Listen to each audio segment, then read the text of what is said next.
এখন অপারেশন হবে, আপনারা দেখতে পাচ্ছেন কিভাবে ছাগলের পা থেকে রস বের করা হয়। পানি জড়ো হয়েছে।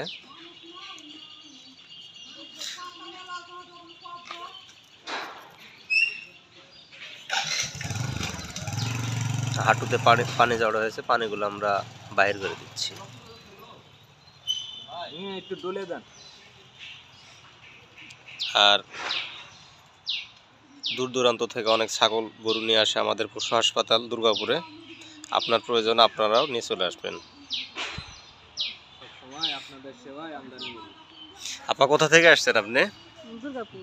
দুর্গাপুর থেকে না? আপনার ছাগলের সমস্যা কত দিনের? ছাগলের সমস্যা 8 দিন ধরে এরকম। ও, এর আগে চিকিৎসা কোথাও করাইছিলেন? না, এই মেডিকেলে আসি। ও আচ্ছা, ঠিক আছে।